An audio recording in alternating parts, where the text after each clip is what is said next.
Welcome, everyone. My name is Felipe from the Instantly team. Thank you so much for joining today. I have today the great Moin Shaik, who is a cold email expert, certified Google account reseller, and we will have a very interesting conversation today. How are you doing today, Moin? Thanks, Felipe, first of all, for a very kind introduction. And not really that great, but yeah, I look forward to a productive discussion and I hope the viewers find a thing or two valuable from this discussion. Yeah, no, of course. Yeah. So today we will be mainly discussing a few things. One of them, actually, I'm going to list them right now. So we'll be discussing mainly how to scale your sending affordably, meaning what are those elements that can help you reduce your costs and send more emails and land on the inbox as well. We'll also talk about best practices, like things that Mohin has heard works, because he basically works with a lot of agencies out there. How many agency clients do you actually have? So, right now we are working with close to 235 companies in total. Most of them are agencies. So, if I look at my overall client base, we help close to 600 companies right now Oh, in wow. scaling their outreach. Yeah. That's amazing. Yeah. So you're definitely speaking from experience. Awesome. So yeah, how about Yes. we start with maybe telling everyone out there, how do you get to where you are? Like what drove you to where you are? Like maybe you want to throw a success story or like a fail story, but like how do you end up in Dubai, because you live in Dubai, so you have like what a very interesting background. So yeah. Yeah, that could be a one hell of a podcast altogether. I was actually going to write a book about it, saying failure at 20. That's what the high level overview is. But I'll try to make it short. So net, when I completed my high school, I wanted to become a pilot. Like I aspired flying a lot, but I couldn't afford really. And in spite of the scholarship and everything, the cost was too much to live in South Africa for a year or two and finish the training and all that stuff. So that point I couldn't afford. Then I was interested into investment banking. I was in India at that time, and I'm talking about a period where there are very limited resources out there. There is not much of free internet or cheap internet out there. And if you have to make a good career, successful career, you have to invest a lot, like close to $1,500 to $2,000 for a one class or one lecture is what you would spend. So again, that dropped out for 1 year. Then I didn't do anything. I just didn't wanted to sign up for anything, like people usually do. Oh, I'm gonna do this, do that. I was very confused. So 1 year I got into like things I'm passionate about, like music, horse riding, and couple of things. And one of my friend, he was based out of Toronto, Canada, but he was setting up something for advocates, lawyers in the US. So basically helping lawyers get more customers out of India. And when he came back, he just invited me over to have a look and things. So I thought something like, okay, this is what I'm gonna do. I'm gonna sell, as simple as that. And as time flew, I started selling from very small items. Like literally, I worked in retail. When I was in school, I used to work odd jobs. So I had the experience from retail. And literally, one thing I realized at that point of time is no matter what your profession is, you can be a great doctor, you can be a great engineer, you can be a great pilot. If you don't know how to sell your qualities, your services to someone else, you're never going to get any money.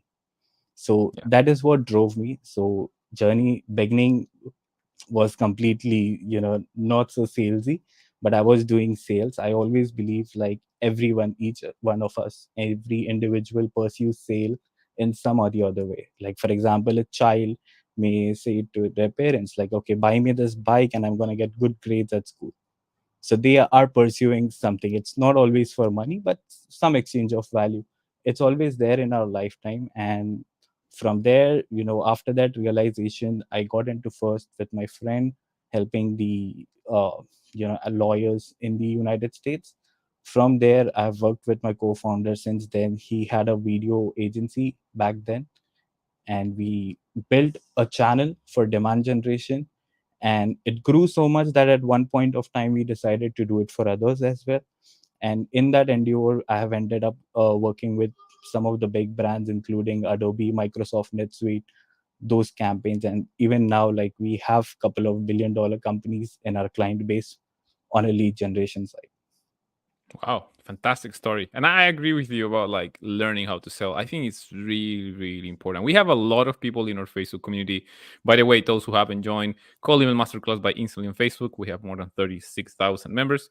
So we have a lot of Correct. people there that are trying to find a niche to do cold email or to venture into. And I think it just has to do with where are you most confident that people will believe what you're selling. And believing into what you're selling is not really like trying to sell ice to the Eskimos or meat to a vegan. In fact, it's the opposite. Correct. It's more like where do you feel like you're an expert. And in fact, I have a friend who recently accomplished his dream of becoming a pilot, actually, since you mentioned that you wanted to be a pilot. And Amazing. it was so difficult. Like he was telling me that you have to convince so much people through the way that definitely sales skills play a big role in there. Like if you are very much an introvert, you might have some difficulties because you have to convince the flying instructors, the company executives, and so Right. many individuals along the way. So it's just sales is everywhere, and it's not just about like Wolf of Wall Street type of thing where you take the phone and start selling stocks. 100% man.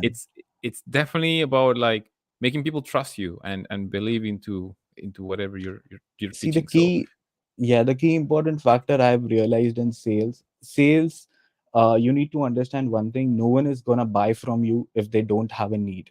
So yeah, you are only addressing to people who have a need. Now, when you are pursuing sales, you are creating awareness about that need. You are making people informed about a problem which exists, or people who are already aware of the problem, you are giving them out a solution. And then there's one category which is like directly take my money and give me the solution. So most of the people confuse sales to only closing, but it is a full circle. It starts right from creating the awareness to retention and advocacy. Right now, like fortunately we are at that stage. Every day we have 10 to different 20 to 20 accounts which are coming in through referral. We have not spent a dime on that particular lead, on that particular client, but it's our advocacy. Like, and I, emphasize a lot on that aspect on the service delivery, because I understand that retention is also sales. Advocacy, when your customer is speaking on your behalf to someone else, look man, try this out, this guy helped me save time or cost, that is also an important factor. So when you look at sales, it's a very broad element, and most of the agencies fail because they try to aim only for one aspect, which is closing. But if they work out a full cycle, I believe like lead generation is the oldest. I always say this, it's the second oldest business of the world. So first business is whatever it was, but then there was a guy who was getting customers for that person. So it's the second business, and as long as you leverage the technology around you, you leverage the AI for a desired output, you would be successful in lead generation. yeah, no, absolutely agree. So we're gonna be answering some of your questions live, but I want to share this one comment with you. I love Moin and his team. Great work, guys. So yeah, you definitely have some Thanks, fans man. out there from those 600 clients that you just mentioned. So amazing. Like I said, So, it's the advocacy.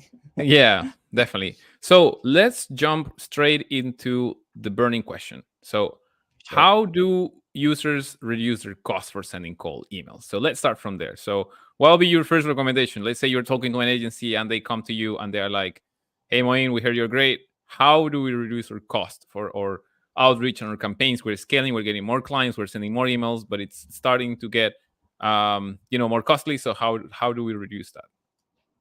So, like you mentioned, Felipe, earlier, it's not one aspect which will help you cut down your cost. There are multiple aspects involved in it. And, working with so many businesses over the years, I have understood one thing.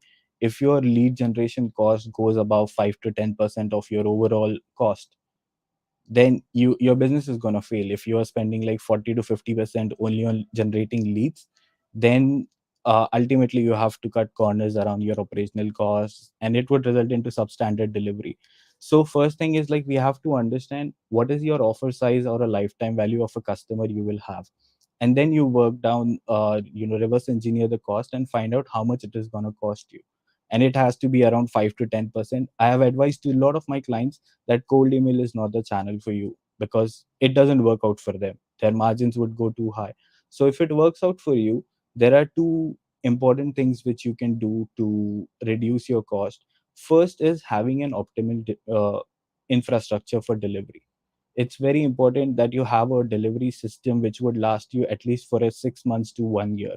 Our own setup was up for 2 years. It was with Instantly itself with 180 domains. We just shut it down because of rebranding.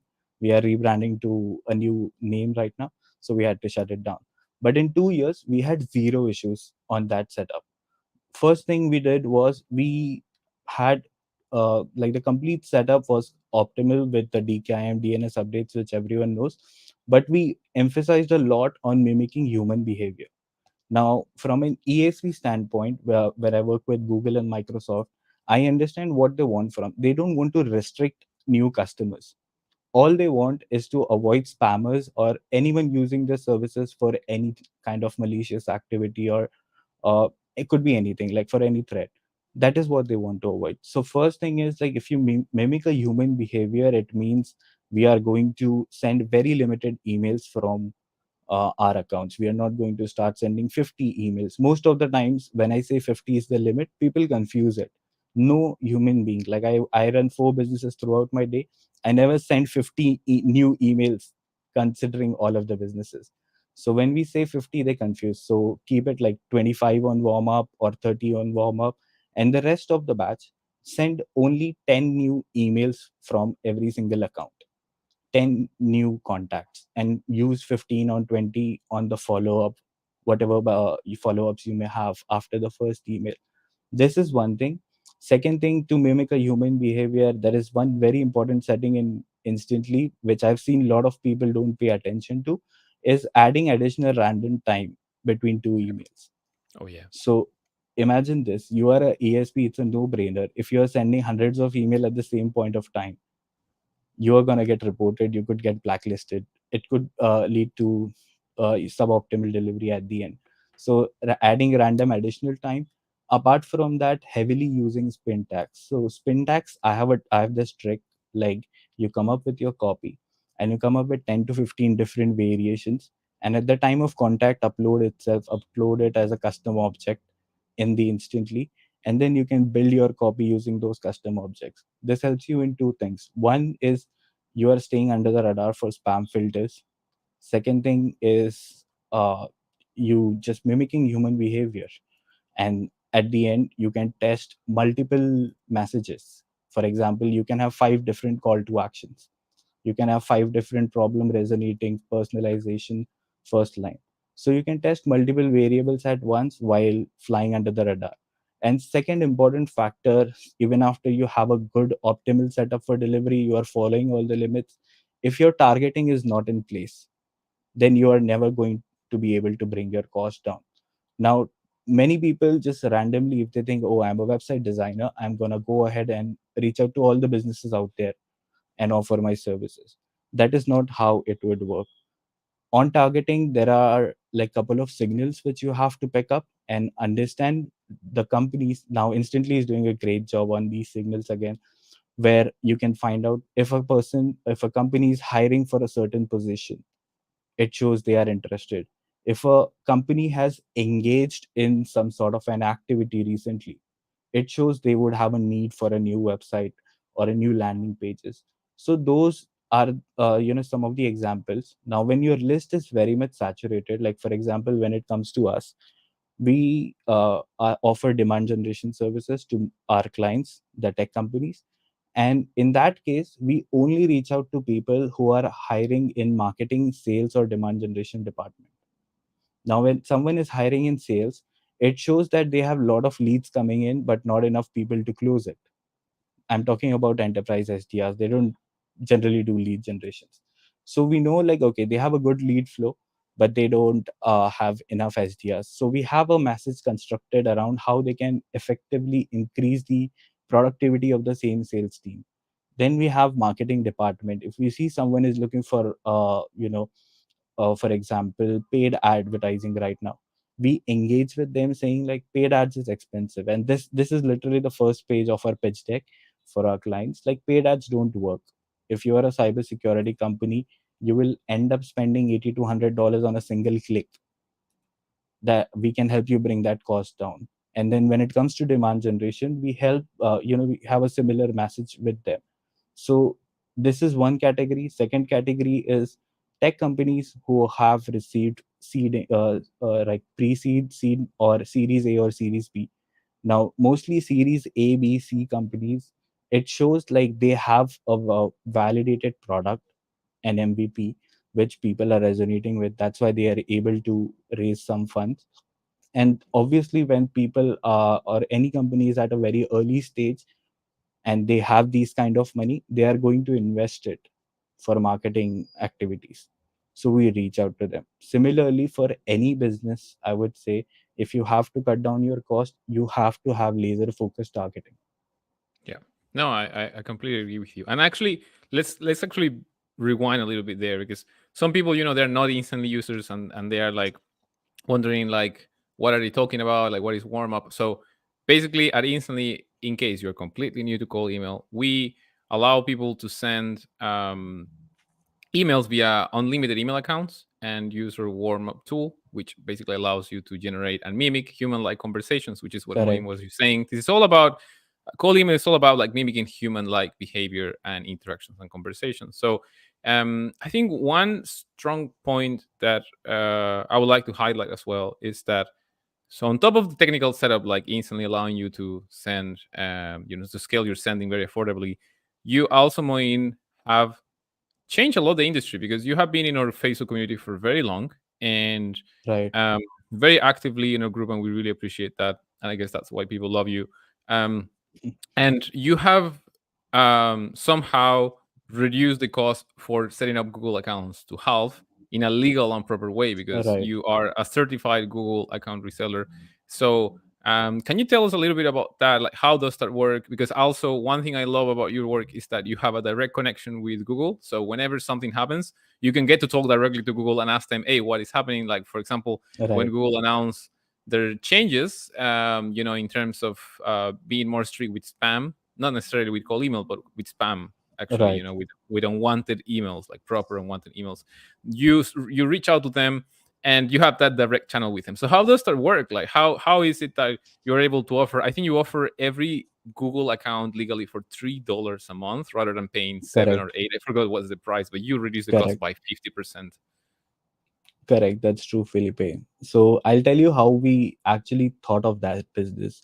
Now, around 2022, when we had signals that okay, there's a recession coming up, people are cutting off the budget. So clients who were spending close to 80K, 90K with us, they got down to 20, 30K on a quarterly budget.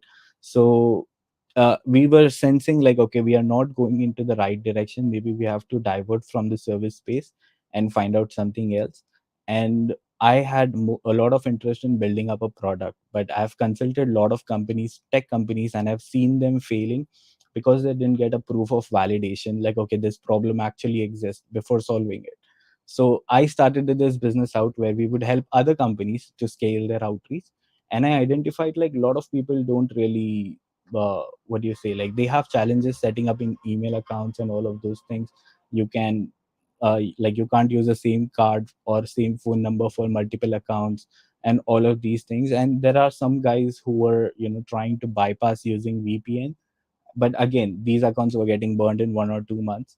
So that is where we decided like okay, we will figure out what it takes to be a Google reseller. And it is really a challenging job. It like you have to commit to at least $25,000 a month to them of business. Oh wow. Yes, that's true. And that is what is surprising, that there are like so many guys offering this service. And then apart from that, you cannot go out and use these accounts for spamming. So we are very strict. Or like I reject a lot of people also. We don't want to work with them because we know somewhere it would lead to a spam. And that how Google reseller program actually works, I'm not sure if it's a good space right now, but I'll give you a high level overview. Hmm. So any type of reseller for any business, they get that product at a discounted pricing. Yep. That is how, and they keep their certain margins and they sell the product over. What we do is we don't take that margin, but instead we charge our customers for our setup cost. Yep. It's Yeah, so instead of paying monthly on a higher price, they bring down their cost. We are giving away our margins and we make money by providing them the full setup. So they are getting value in two ways. One is they are saving their time. They don't have to manually set up. Like most of the people who come with us, they usually have to set up lot of accounts. Yep. But yeah, people who are just testing, trying it out with 2 or 3 emails, I just tell them go direct with Google. It doesn't make sense to for you to use a reseller right now. But if you are someone who is planning to scale your email outreach, then yes, we can help you bring down your cost as well as do the complete setup for you at a very nominal price. And we offer discounts around, like up to 30%. It depends. But anyone who's coming from this webinar, if they come from us, just let me know you have seen it here and we can offer you discounts on it. So Amazing. that's how it works. Yeah. Yeah, amazing. No, I'm very glad to hear that because we also get these questions sometimes, from some instantly users, and they reach out to us through support or via webinars or whatever, and they ask us, "Hey, how can I get?" Because they are often like, especially when they're very new to cold email, they're like, "Okay, I need to get a bunch of domains, and I need to get a Correct. bunch of email accounts." The recommendation usually is 2 to 5 email accounts per domain. The fewer, the better because it's safer. Um, and then send somewhere between like 30 cold emails per day and 20 warm-up emails per day. So warm-up Right. emails are done automatically. The cold emails are the ones that you actually send via instantly. So if you follow these best practices up, I mean, you can calculate more or less like how many email accounts and how many emails it will take you to get to 1,000 emails per day. Now, people often ask us, okay, I need to get like these many email accounts, let's say 30 email accounts, or 50 email accounts, and obviously if they buy them directly via Google, it will cost them $7-8 per month, and then we get to recommend you guys, and often they will tell us like, yeah, but I know this one provider in India that charges like $1 or $2 per account. Now, Yes. one thing we have heard is that those guys, they don't follow the official channel that you have. Like, you definitely have that direct communication with Google. You're completely certified and legit. And then you have some people that they use VPNs, and then they use like a credit card from India. Right. So that's like a short term solution, but long-term problem. So I think you Correct. told some members in the community about it. Maybe this would be a good educational moment to tell others about it, like why they need to be careful with, like, when something is too cheap to be true, like, to watch out for it. Right, that's true, Felipe. And what's happening right now is I blame it again on the cheap internet. So a lot of guys have access to very cheap internet, and most of them are high school kids or people with no experience right now. And to make few quick bucks, they are trying to solve this challenge by buying the accounts themselves within India at a lower price and selling it for a margin of 50 cents. Like, it's, if you are doing this on a for 100 accounts every single day, it's a lot of money for someone in Yeah, India. So that is what they are trying to do here, and I always advise people to stay away from such people, because first thing, you're trying to get an entry into Google from a backdoor. I have one of my client, I think he posted in Instantly community as well. He did the same thing, and all of his accounts, 70 to 80 accounts, they all got disabled. I've never seen any kind of ban or suspension. And I just tried to, had a word with RAM at Google, like why exactly this would happen. It happens because of suspicious activities. So yeah, spam is not the only suspicious activity which Google or any communication platform tries to avoid. They want to, get rid of hackers and terrorism and a lot of things. Like, they have security measures in place. So when they detect something like, oh, this person, the account was created in India, they are sending emails to US, the card is from a different country. When they identify all of these things, obviously they are going to flag you. But when you yeah. work with a legit reseller, the reseller at the time of setup itself, like a reseller has licenses to sell in certain countries. Like, we cannot still sell in couple of countries, like close to 15, 16 countries we don't operate Oh, oh wow. now. Yeah, because we have to get certified, and for certain regions, the laws may be different or compliance requirements may be different. So it's not possible for a reseller to be a global reseller unless like they spend a lot of money. So there are a couple of them, but they are huge players. Like, and they most first thing is like resellers don't actually sell reselling. What do you say? Like, only email accounts right Yeah, now. So a reseller is someone who would offer a full service package to someone, which includes like hosting, other cloud-based services, and all of those things. And email is one small component of it, but we are yeah, focused only on one. So yeah, yeah, coming back to the point, There are a lot of guys who follow these practices, and in India the accounts could go as cheap as 70 rupees, which is close to a dollar, or even less, and then they keep a certain amount of margin and sell those accounts. But again, Yeah. it's our customers call. Like, I tell them, like, this is what it is, and before you want to work with anyone, if you have any suspicion like this is not a legit reseller, I always advise get on a call with them.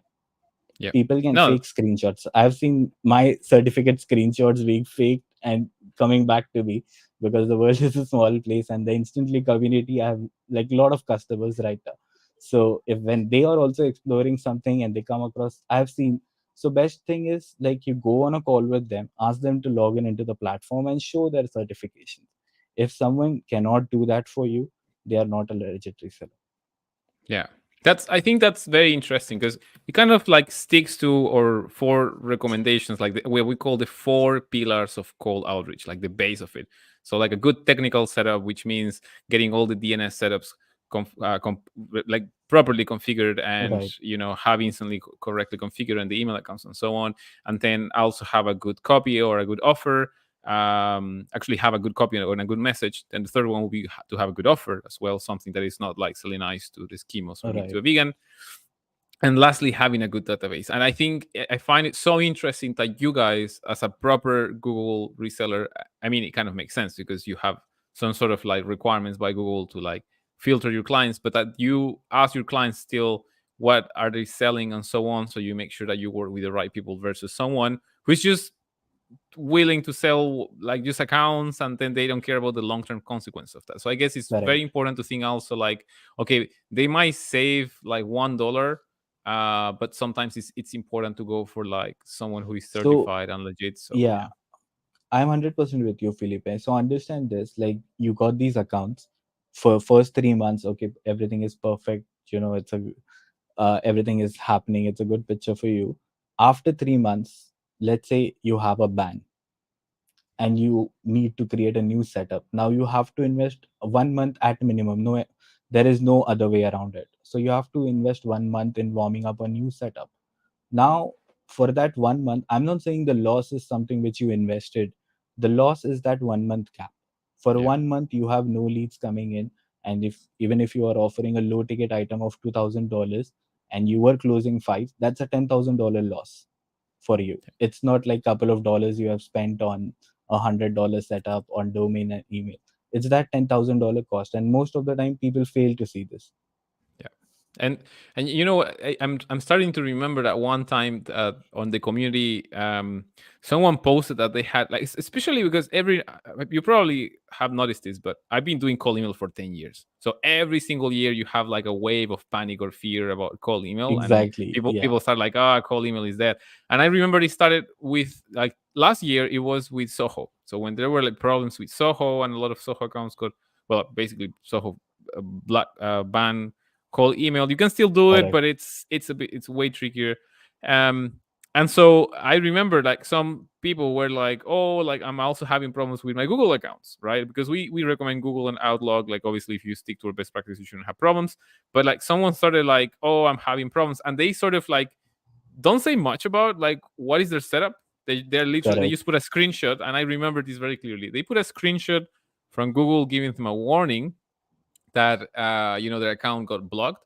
And and then I'm also like in some like agency owners groups in WhatsApp and other channels, and then I start seeing the screenshot from our group like being shared all over the place. I'm like, what is going on? And Correct. then I check the post, and then I see you actually reaching out to the user and doing all the due diligence and investigating, thanks to our connections with Google. And Right. you contacted Google themselves, your account executive, and it happened that this person had done something super shady for like Google's Correct. automated like security measures. They Correct. purchased the account. um From in I think it India. was from, yeah, it was, yeah. So they bought it from India with a VPN. They use Right. they use an Ukrainian credit card, and they were based Correct. in the US. So it was like, Correct. I mean, it was super shady, like the way they did it. Like they bought like for That's cheaper true. in India with a credit card from like a country that is in a conflict now, and while in the States, a complete different location with a different IP. So Right. I mean, like come on, like, and then the funny part, or the unfortunate part, is that people stay with all this fear, but not with the logical part, right? And then like people did not share the actual solution, the actual answer. Why did this happen? But people then stay with like that Correct. feeling of like. So I think the moral of the story is try to stick to those who have a reputation, who have the certificates, and so on. Yes. Ideally, with the legal channels. Like if you are in doubt about getting email accounts, or like I think, like you were saying, Moin, if you need to have like just 10 email accounts, maybe go for the official channel, like buy directly from Google. Correct. And if you're scaling, maybe to reach out to your team. But yeah, I think like playing safe sometimes is a Yeah, better long-term game. that is very true, Felipe. And that same customer, the same person who raised that issue when we identified what is the issue, this he like around 70 or 80 of his accounts, including his corporate email address, the main company Oof, email, he had bought it through the same channel. Everything got shut down. Today, that customer is with us with more than 300 active email accounts. beautiful. So yeah, it's that's how it is. Like, you need to again come back to mimicking human behavior even in your purchase of these accounts. It's not that you can based out of, like, I'm also based out of Dubai. I have team in India, I have team in States, but everyone uses their own credit cards Yeah, when making a purchase for any of the tool. But if you have this kind of a setup, ultimately you are going to raise suspicions with Google. So like I said, yeah, it's not about just spamming controls and all of those things, but also about how you source these accounts. yeah. No, that makes a lot of sense. So, how about we answer some of the questions from the community? Sounds So, good. let's answer the first question. Very broad. I can answer this if you want. But yeah, it's from First Academy. How do you use effectively Instantly filters? So, for those who don't know, Instantly also has a database. So we call it the Lead Finder. Um, and we have several filters in there that can help you target your ideal audience or your ICP. Correct. I think the most relevant ones for you, First Academy, would be to first understand what is your target market, the position you're targeting. But you have some really good filters that are more like intent signals. So, for example, we have really good data on hiring. I think you mentioned it, Moin. And basically, we update Yeah. this data every single month. So, if you're targeting, for example, companies hiring for sales directors, well, you're targeting companies that have a budget right now and that are looking to grow their revenue because they're trying to scale their sales team. Yeah. So that's a creative way of using those filters. So if you are creative with I, those filters, you can get great results. Hmm? yeah, I would like to add few things to your like, since it's about targeting. Now, one more thing which many people don't understand is who is going to be a decision maker for my offer. Yeah, So, for example, if you are an ERP company or a CRM company, there are three different people involved. One is a user who is actually going to use it. One is the IT guy who is going to perform some checks and make sure it's right. There is a finance guy also involved. And there is like an overall sales manager kind of a person who is involved. So, when you look at your offering, you need to come up with who is the one who is going to get the most value out of this my offer or my product, and consider those similarly. Like, if industries wise also, you can filter out like who are the best industries who can get the best value out of it. And again, other filters which Felipe mentioned, like whether they are hiring for a person in that particular role, that will help, whether they have a funding that would help, and couple of other things around their employee size, like they should be able to afford it as well. If you're reaching out to someone who is just starting out and doesn't have a lot of money to spend on, you're not going to get anything. So yep, that would be it. yeah. No, fantastic. And in fact, I would like to ask you back on that. So you obviously use cold outreach for your own agency and maybe for some clients. So do you have any recent discoveries in terms of positions that you feel like sharing? Because obviously everyone is targeting like the founders of smaller companies, and then as the company is larger, like you want to reach out to like the directors or like people like managers, because obviously the CEO of like Coca-Cola will not reply back to your emails, or unless you have Right. something super good, or I don't know, True. unless you use like a killer email copy or lead magnet or whatever. But in general, Correct. very unlikely to reply. So yeah, do you have any recent discoveries in terms of targeting or positions? Like maybe I don't know, like a recent good one, like for example that I heard is reaching out to support at emails, because usually, especially like for companies that are like size 200 to 500, because usually what happens is that those support teams, they use Zendesk, or and I'll actually using a technology filter, Zendesk. So you target those companies that Correct. use those systems, and because they have to answer or manage every single ticket, it's very like this escalate that with someone inside of the True. company if you trade it properly. But so do you have any like hack or any anything you want to share about that? Yeah. So there are three people kind of involved in any purchase decision. One is the recommender or user, so someone who's actually going to use it. One is an influencer, which is more of a person.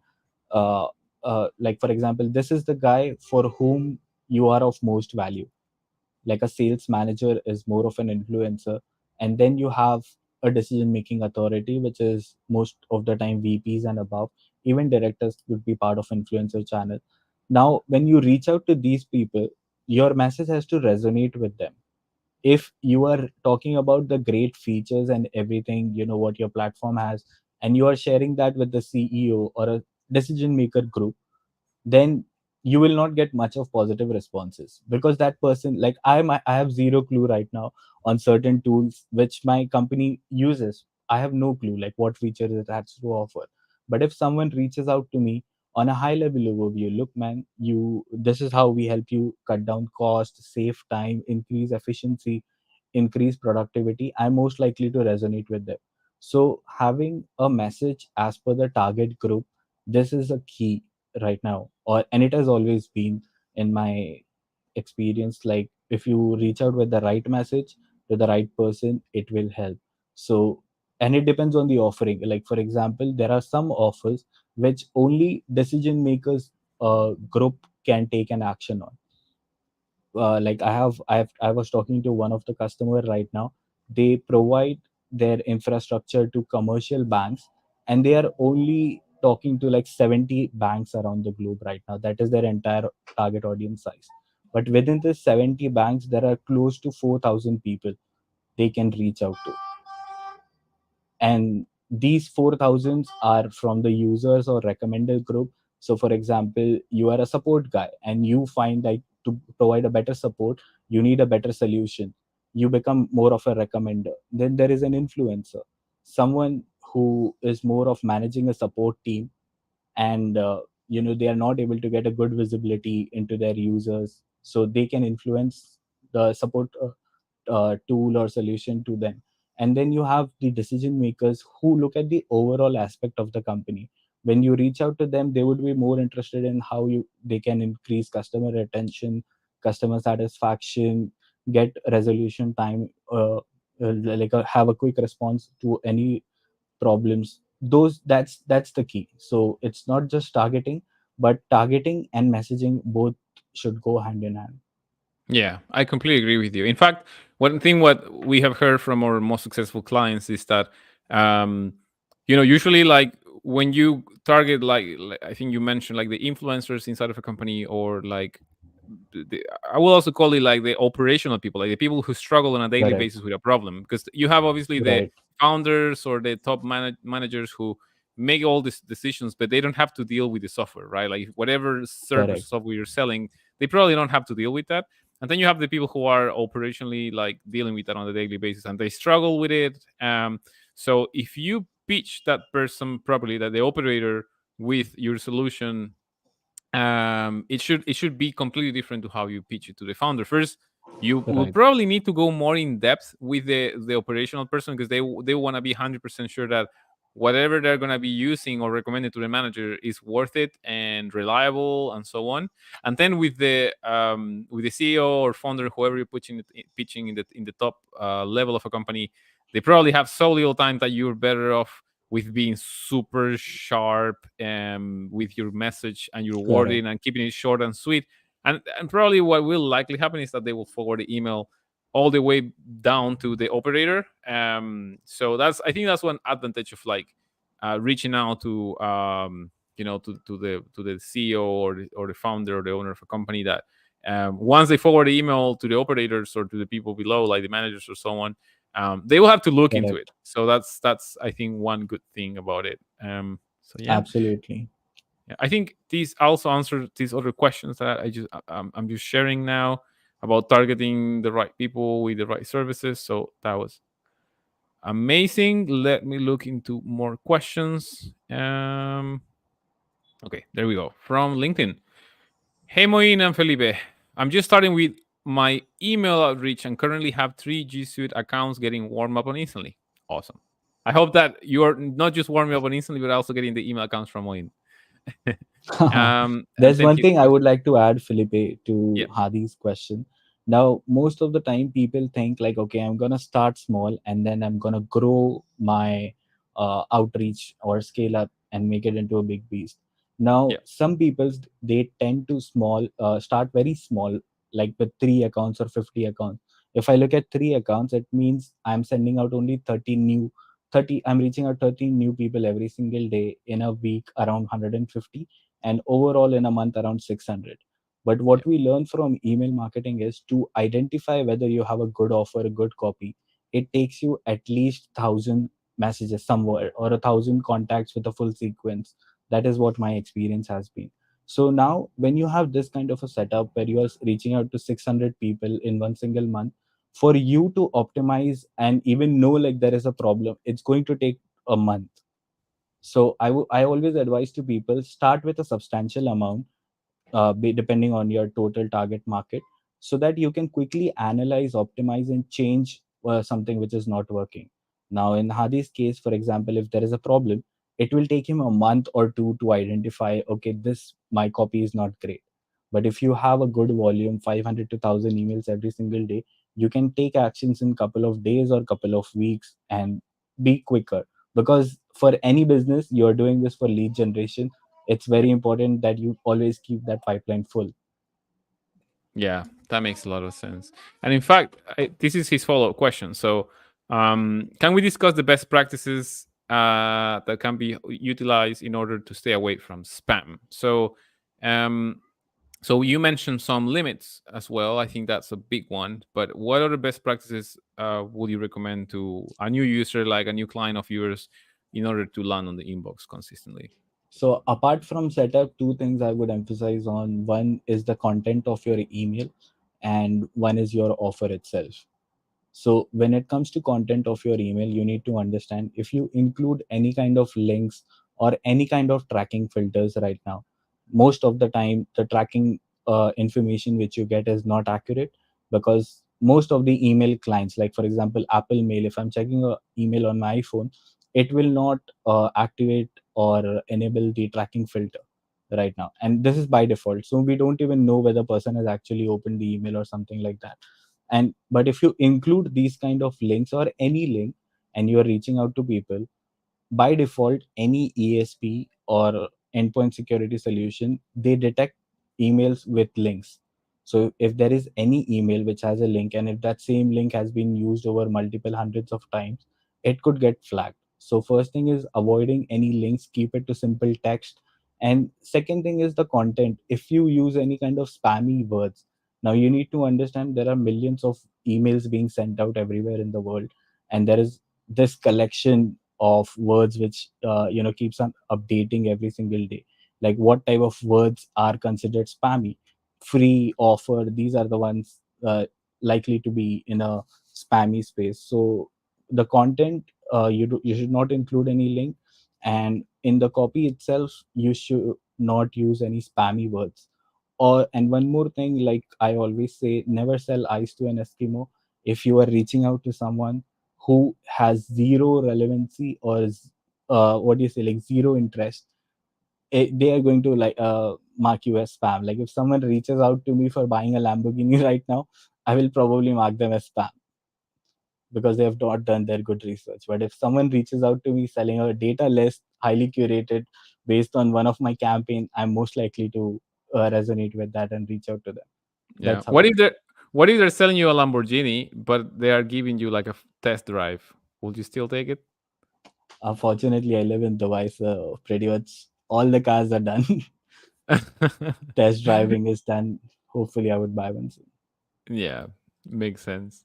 So next question from Stanby Digital. They're asking, what is the average success rate for cold email? So this is a very broad question. I don't. Mhm. I will give you my insights on what we have seen with our clients, but I don't know, Moin, if you want to like tell them a little bit like what you have seen in terms of results with cold email. Could be metrics, could be any results you have seen like from your Uh, clients. So, this is what my take is, Felipe, on this. Cold email channel only works until positive response replies, and only until you get a positive response.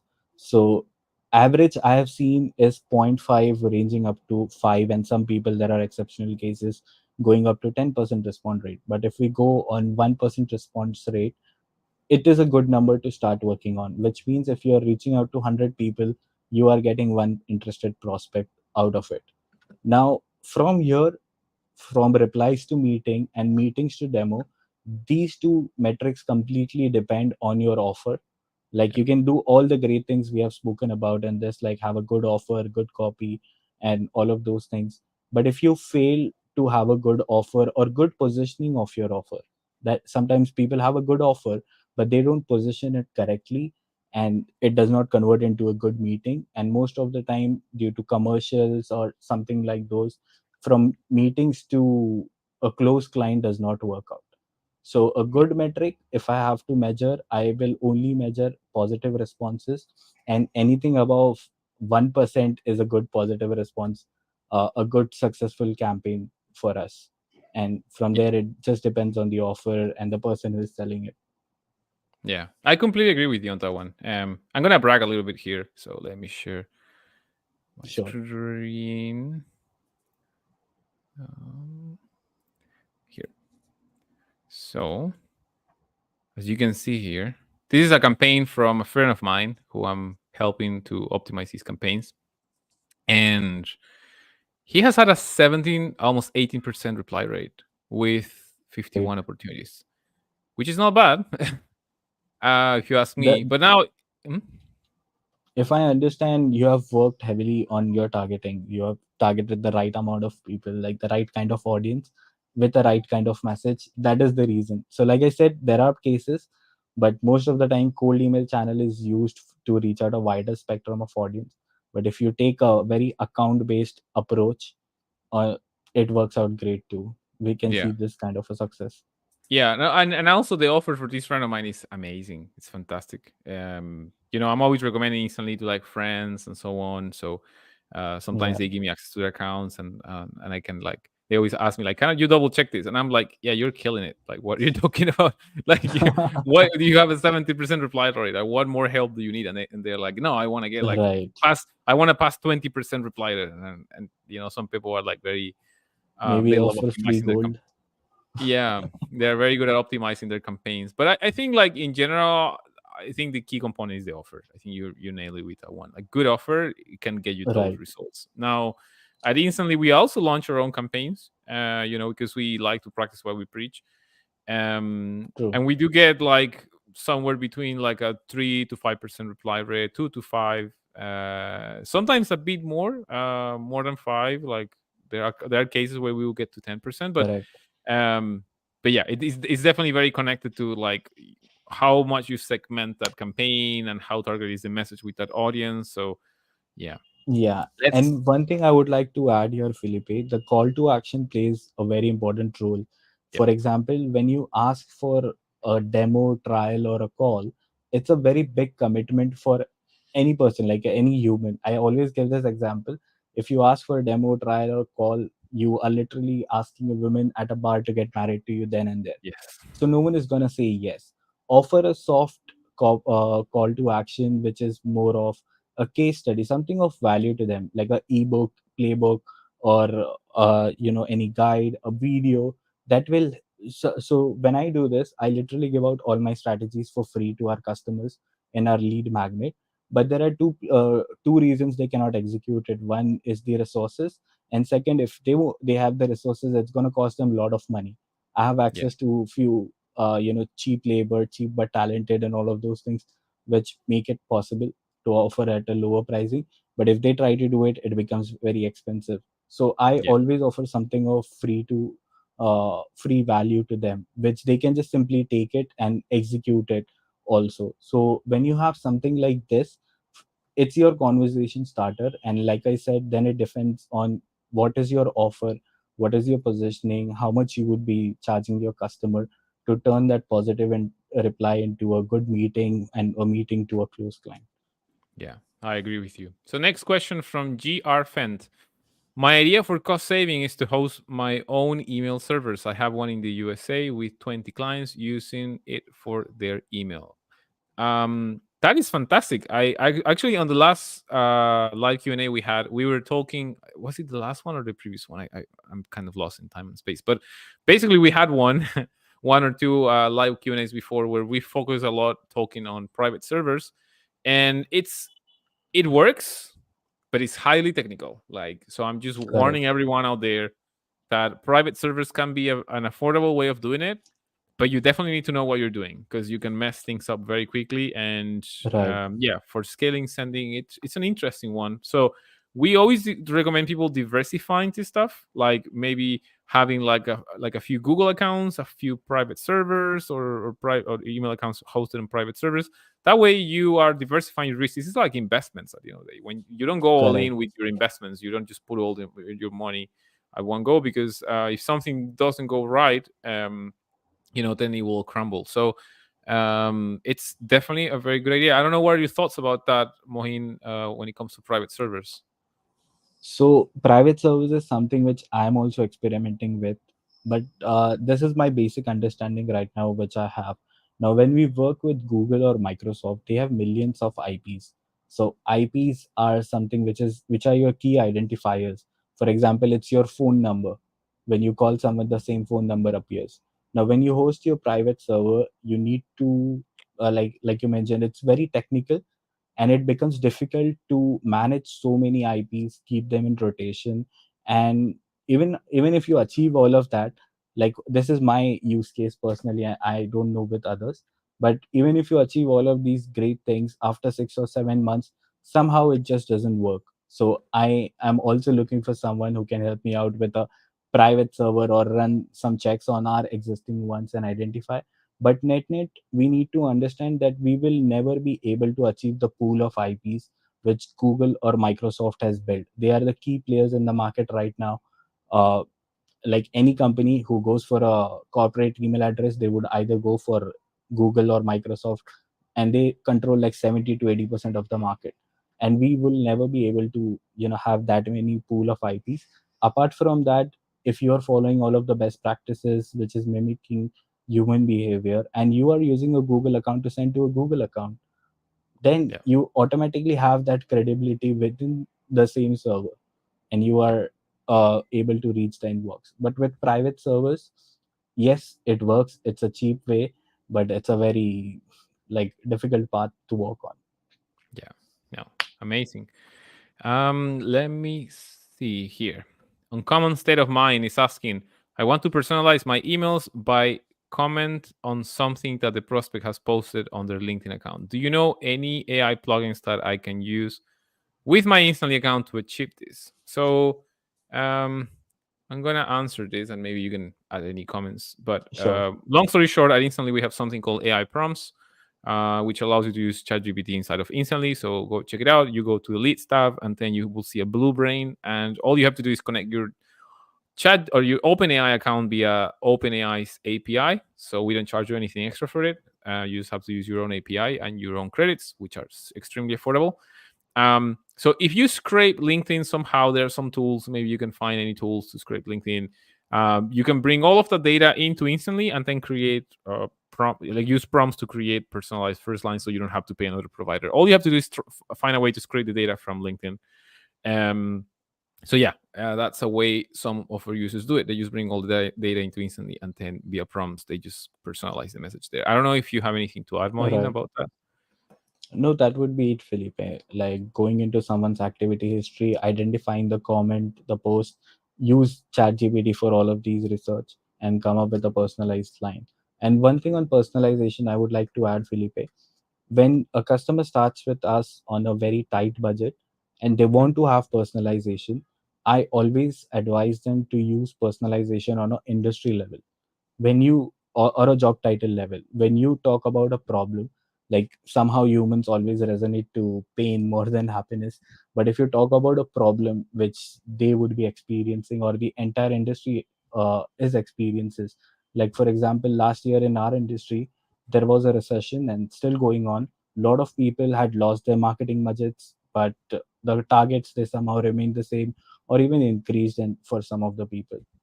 So this Yeah, is a problem which everyone in the industry is resonating with. It's yeah, gonna cost me very less to find out like what problem this particular industry, this particular job title solves. And it also helps you in personalization, and it's more resonating if you have a offer directly solving that problem. yeah. Makes sense. So this is a very broad question by Sam Shinde. Moin, I like your approach. I need to know how to use Google Workspace, and I need some more info on the DNS settings. So I guess he's just starting out. Someone completely new to cold email. So how do they use Google Workspace? That's a very broad question. And how do they do their DNS setups? I think you do that for your clients, right? Like you take care of the whole Correct. DNS settings. Oh, amazing. Yeah. Correct. Okay, so Sam, you don't So have to worry about that if you contact some people like mine, but yeah. yeah. Um, but in case you need help with that, contact our support team, support@instantly.ai, or go to the live chat on the bottom right corner, and we will guide you through the process. We have a lot of guides and tutorials about it, in case you want to do it yourself. So it's not nothing too technical or crazy difficult. It just can be a bit time consuming when you have a lot of accounts. But if you want to set up like a few Google accounts, you should be fine. So yeah, feel free to reach out to the support team. And how do you use Google Workspace? So you just go to Google and type buy Google Workspace. You buy a bunch of accounts. You can follow our All guides. right. Again, we have guides that will guide you step by step, or you can contact a guy like Moin and he'll do all of that for you. He will provide you the email accounts. He will set up everything with Instantly. So all you have to do is just hire him, sit, and then just have everything connected. So yeah, that's another way to do it. Um, Let me look for the next question. We have a few questions here, but we don't have so much time. So we have to be mindful with people's time. So, Yeah. um, yeah, I think that will be it. The rest of the comments are just like boom or like really nice words or comments towards you and your services. So that's great to see. Moin, thank you so much for tuning in today and for everyone as well. I don't know if what would be the best way for people to reach out to you? Like, is there an email I'm or a active website on that you should be? Facebook. Mhm. If you want to schedule a call with me, you can go to my website demandlogy.com and you can click get in touch. Right now it comes directly to me. So I have couple of windows, like I have windows for both American guys and for rest of the world as well. And apart from that, you can just reach out to me on Facebook Messenger or hit me up on WhatsApp, whichever way works best for you. Yeah, amazing. Amazing. Thank you so much for all your tips, for sharing your experience with everyone here. Like, really appreciate your help. Also, with the community, you have been extremely active in the community. I remember you joined when the community was like 10,000 people, maybe less, maybe Less than that, 5,000, maybe less than that. maybe 5,000 people. And now it's like past 36,000. We're getting closer to 40,000 members, which is crazy. So, It's yeah. amazing. Yeah. Yeah. Yeah, and I would like to put this point again, like cold email channel is one thing which works out for almost 90% of the businesses. There are very few niches, or if you're a B2C, too much focused into B2C, then it may not work out. And it is by far the most cheapest channel you can have. You paid ads are expensive, hiring your own outbound rep for telecalling, that is expensive. Cold email is the only way which you can scale, depending on whatever your requirements are. And like always say, you won't break the bank doing that. Yeah. So it's Yeah. good. Amazing. Amazing, amazing. Yeah.